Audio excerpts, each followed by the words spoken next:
Hello neighbors, it's Brad here at eTrailer, and today we are taking a look at installing the MORryde X-Factor Crossmember braces on a 2025 Grand Design Reflection fifth wheel. And this is going to be a great addition alongside with some suspension upgrades to really stiffen up the chassis of your fifth wheel.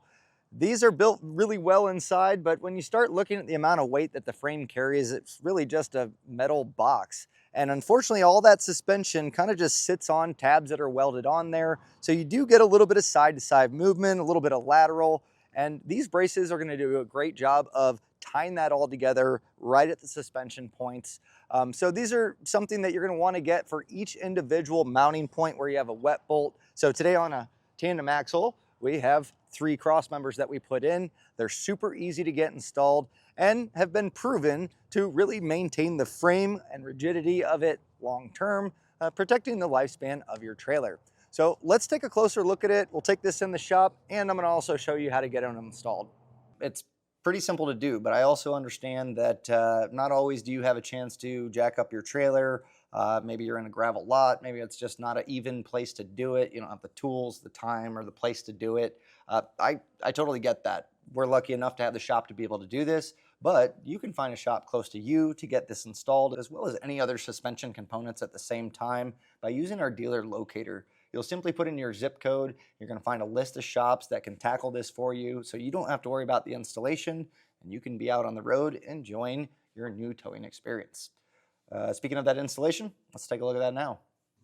To get our cross members installed, it's actually really easy to do, and it's nice that it comes with new wet bolts to account for the extra space of the brackets. So all of your wet bolts that attach to your suspension mounts for your leaf springs and your equalizer will all be new, so that's great. You might want to get some grease because you're going to want to grease those up after getting them installed. Now, I've installed 2 of them already. It's going to be the same concept, so for every point that you have, if you want to pick up a cross member, it's going to work out really well as far as stiffening up the chassis. Along with, we upgraded our equalizer to an All-Trek 4000, so really a great combination for a fifth wheel like this. It's just going to make it going down the road a lot better. The first thing I would do, each box has 1 point of contact, or I guess crossway. So set the box up accordingly, so have 1 per side, because if you start opening it all up, something I ran into is each side is slightly different. So this one will slide around our brace, but you'll see that this has slotted holes on it.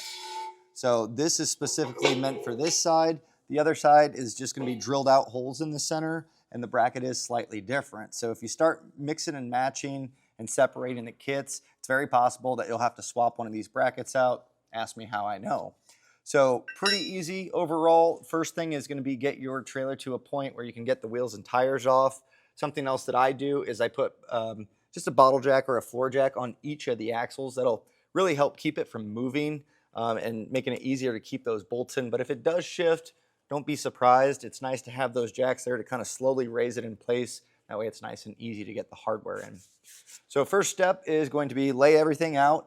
And all we're really going to be doing is taking off this wet bolt. Our bracket's going to go in place with some hardware. So first step, let's get our wet bolt out. And if you've never done this before, it's actually pretty easy.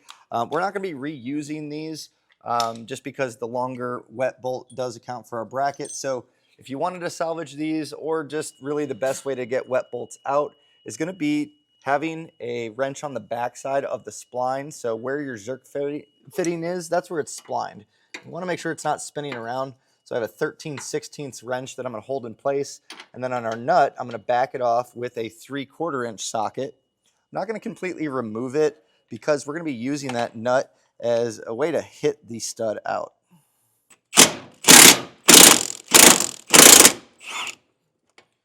And I would back it out to where the head of the wet bolt is not going to be hit by the hammer, because what we're going to do is use the nut to drive this out. So grab a hammer, and it may take a few whacks, but if you hit on here, you should start to see it drive out until the splines are exposed. So that was a pretty easy one. It free spins, so we can take our wet bolt out.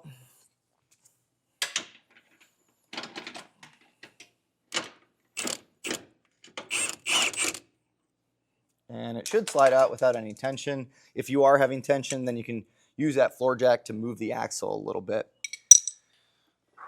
So with that being said, we're going to grab our bracket, and this is going to slide over our wet bolt, so just have this ready. And previously you saw that the Zerk fitting was on this side. We do need to go with the Zerk fitting facing out, and the reason being is we're going to be putting a washer on this back side, so we don't want to have that go on the splines. So to get this in place, just push it all the way through until it hits splines. And then that same 3/4 inch socket, if you grab that, you'll see that the opening for your 1/2 inch, this, you don't have to use a 3/4, you can really use any size that goes around the Zerk. And this is just going to allow us to hit this in and get those splines to bite. And just make sure that you hit it till it's flush. Ours went in pretty easy here. So now what we'll do is grab the bracket, our washer, and then our flange nut. The openings, these are going to go at the top. So just slide this center hole over the wet bolt. Put your spacer washer there. And then we're just going to hand tighten on the flange nut for now. Now in your hardware kit, you can grab the large zinc coated bolts. We're going to pass this from the center of the trailer towards the outside. And then we have these sleeves that go over it.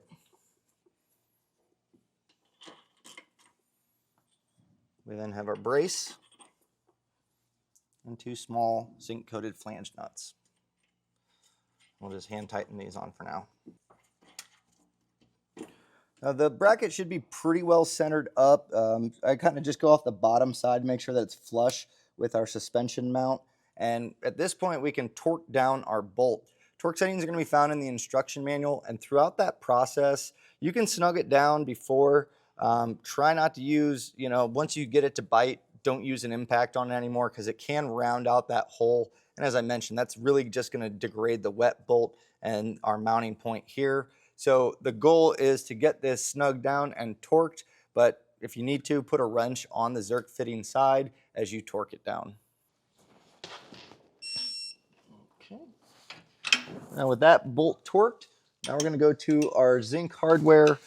These are going to be 1/2 inch, so grab a socket. I would probably get a deep well socket for the back side so you can get a nice bite on it. And I'm going to snug it down first, and then we're going to come back with a torque wrench and torque these down. And those are going to be found in the instruction manual as far as the torque settings. When snugging this down, I suggest doing one side, getting it fairly snug but not all the way down, and then get the other side, just kind of go back and forth until it evenly snugs down.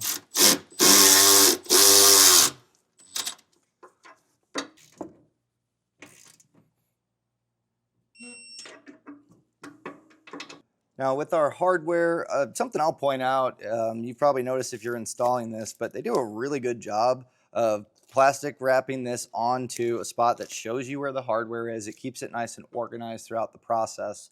And the next thing that we're going to want to do is grab, for now we're going to get 6 bolts and 6 flange nuts, and that's going to accomplish us getting our cross member bolted up to one side. If you wanted to, my suggestion would be get one side bolted up here, and then you can work on the other side and then tie it together in the middle, because what we just did on this side, we will need to repeat on the other. But let's get this bolted up. So make sure that you have the correct side that slides into the bracket. It should make sense. And something I'll point out too is I ended up kind of staggering it. So not that I think it makes a huge difference, but I like to think that the way that they're set up, wide versus the narrow one, I kind of alternated per mounting point. You can do the same. Again, I don't know if it makes a difference, but it makes me feel a little bit better. So I'll grab my 6 bolts and flange nuts, and then we'll slide this bracket on and get those started. Now I already did the other side, so I have my bracket loosely bolted. But you can, if you don't have that up, that's fine. We're going to get this loosely in place. So these holes are going to line up to our bracket. So slide this through, and you will probably need to put some pressure to get all the holes to align. So what I'm going to do is get these ones at least started so we can raise it up with the other ones. And we're going to go from the inside towards the outside on the front and back. And so they're just going to mirror each other. So I'll put this one in, and I'll do the one on the other side.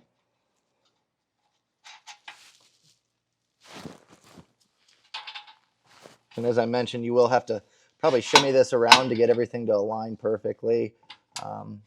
But that's, once you start to get more of them in place, it should make it a lot easier. So save the tricky ones till the end, and they should line up. And we'll just continue doing this until we get all 6 of them in place.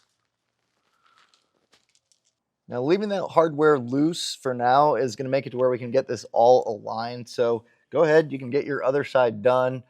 Again, if you're doing an equalizer at the same token, while you're doing one side, just get all of your brackets. So that's why it's important to really lay them out, make sure you have the corresponding pieces. But this should just slide in. You can move this over a little bit, and then we'll push this up. Now, I found that there was some tension on the other one that I did, and to get this aligned was tricky. So what I ended up doing is just take a bottle jack, and I had a small piece of wood that I just pressed up, and that really helped keep the tension on it while I passed the hardware in. And what we're looking to do is go to the farthest points out. So as I push this up, we'll find the first spot that is accessible. So here, and then we're going to do one here. So go to the outside parts. We'll get this passed in. We're going to be putting 4 on each side. So what we do on this side, we will be mirroring on the other side. So you can pass those in as necessary. But so the furthest point's out here and the furthest point's out here. So we can see that there are no holes that line up here. So we're just going to utilize these 2.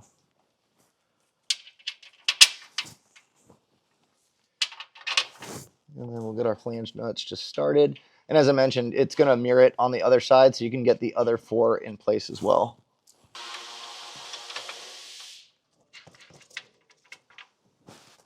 Now we can go through and we're going to snug these all down. They are going to get torqued, so you don't need to get crazy here, but just I have an electric ratchet, 9/16 wrench on the backside, 9/16 socket. We'll just go through, get these all snugged down. Once you have them snugged down, we'll just come back with our torque wrench and do the same process. Torque settings are going to be found in the instruction manual.